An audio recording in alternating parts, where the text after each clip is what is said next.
এবছর আমরা কাঁঠাল রান্না খাইনি। তো এই যে এই গাছটায় কাঁঠাল ধরেছে কয়েকটা, তো এখন কাঁঠাল পারবো, কাঁঠাল পাড়ে রান্না করে খেতে হবে। এই জন্য কিন্তু খুব খুশি তো, এবছর খুশি তো কাঁঠাল রান্নাতে অন্ধকার হয়ে যাচ্ছে মেঘেতি। মেঘ হয়েছে প্রচুর। তো এই ছোটটা কাটবো, এটা এই ছোটটাই কাটি না, এর ছোটটা থেকে তো ছোটটা বেশি কাটি। একটা সার হবে না গো। বড়টাকে অত রাঁধলে তুমি কি করবা, এই ছোটটাই কেটে দিলাম।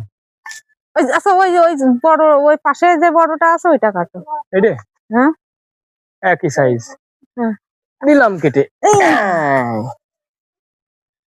তো আমাদের কাঁঠাল সংগ্রহ করা হয়ে গেল। তো এখন কাঁঠাল আমরা বাসায় নিয়ে যেয়ে কেটে এটা প্রসেসিং করে রান্না করে খাবো। এই যে কাঁঠাল। তো আমাদের ভিডিও আপনাদের ভালো লাগলে অবশ্যই লাইক এবং সাবস্ক্রাইব করে আমাদের পাশে থাকবেন। সবাইকে অসংখ্য ধন্যবাদ। এই দাও, এটা পাখিটি তুয়াইছে, এটি হচ্ছে শর্টের করেছে। হ্যাঁ।